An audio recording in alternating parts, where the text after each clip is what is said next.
বর্ষাকাল মানেই ইলিশের রাজত্ব। ইলিশ মাছ খেতে পছন্দ করেন না এমন বাঙালি কিন্তু খুবই কম আছে। আর ইলিশ মাছ মানেই আমাদের যে রেসিপিটা প্রথমে মনে পড়ে তা হলো সর্ষে ইলিশ। আজ খুব সহজ পদ্ধতিতে এই সর্ষে ইলিশ করে দেখাবো। বাই দ্য ওয়ে, আমি মারিয়াম নিশা, আপনারা দেখছেন আমার চ্যানেল স্বাদের জগৎ। সর্ষে ইলিশ বানানোর জন্য এখানে আমি নিয়ে নিয়েছি ইলিশ মাছ। মাছের মধ্যে দিয়ে দিচ্ছি স্বাদ মতো লবণ আর 1 চামচ হলুদ গুঁড়ো, আর দিয়ে দিচ্ছি 1 টেবিল চামচ সর্ষের তেল। এবার মাছগুলোতে ভালো করে তেল, হলুদ, নুন মাখিয়ে নিচ্ছি। ম্যারিনেট করা হয়ে গেছে, এখন এটা 8 ঘন্টা ঢাকা দিয়ে রাখবো।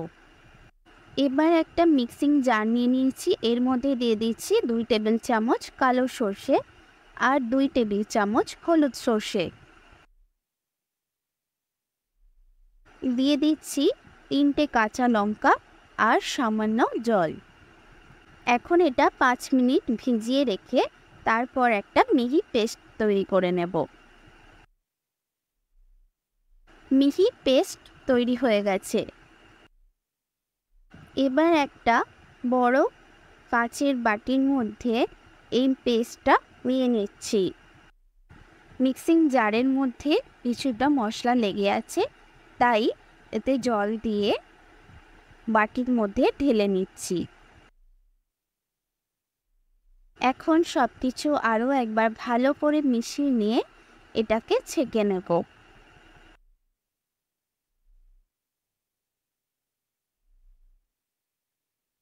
ছেঁকে নেওয়া হয়ে গেছে, সর্ষের খোসাগুলো আলাদা হয়ে গেছে।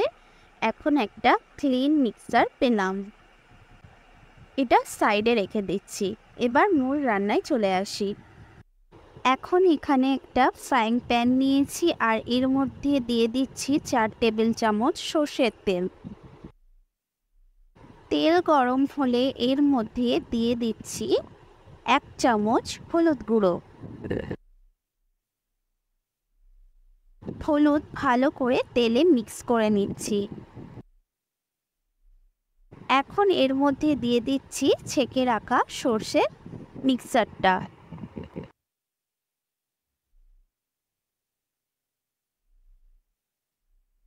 এখন সব কিছু ভালো করে মিশিয়ে নিচ্ছি।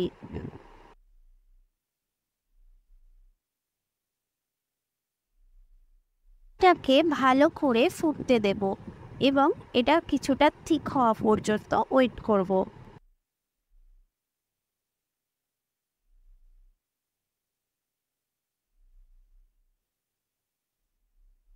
এখন এটা ঢাকা দিয়ে 2-3 মিনিট রেখে দেব।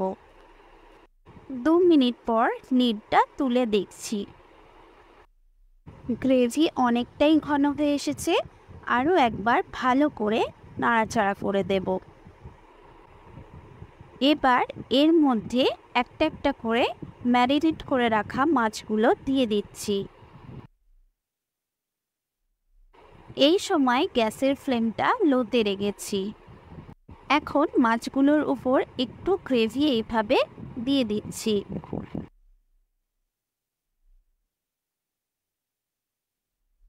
একবার ভালো করে নাড়িয়ে নিচ্ছি।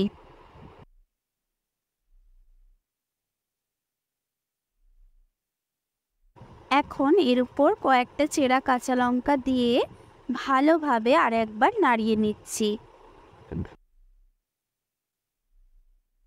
এবার ঢাকা দিয়ে 10 মিনিট রান্না করে নেব।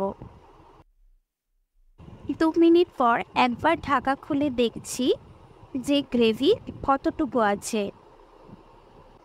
যেহেতু গ্রেভি অনেকটাই ঘন হয়ে গেছে, তাই এতে আরেকটু সামান্য জল অ্যাড করছি।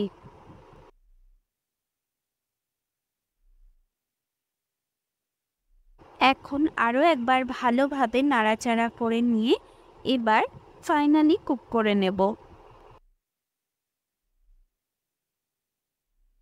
10 মিনিট পর ফিরে এলাম। মাছগুলো পারফেক্টলি সেদ্ধ হয়ে গেছে। এবং আমাদের সর্ষে ইলিশ একদম রেডি। এখন 5 মিনিট স্ট্যান্ডিং টাইমে রাখার পর সার্ভ করছি। তাহলে দেখলেন তো কত সহজ পদ্ধতিতে তৈরি করে দেখালাম এই সর্ষে ইলিশ। গরম ভাতের সঙ্গে যদি এই সর্ষে ইলিশ পাওয়া যায় তাহলে তো জাস্ট জমে যায়। আশা করছি আমার আজকের রেসিপি আপনাদের সকলের ভালো লেগেছে। যদি ভালো লেগে থাকে তাহলে অবশ্যই লাইক করবেন, বন্ধুদের সঙ্গে শেয়ার করবেন এবং কমেন্ট করে জানাবেন কেমন হয়েছে। আজ এই পর্যন্ত, ফিরবো নতুন কোনো রেসিপি নিয়ে। ততক্ষণ ভালো থাকবেন, সুস্থ থাকবেন। Good bye.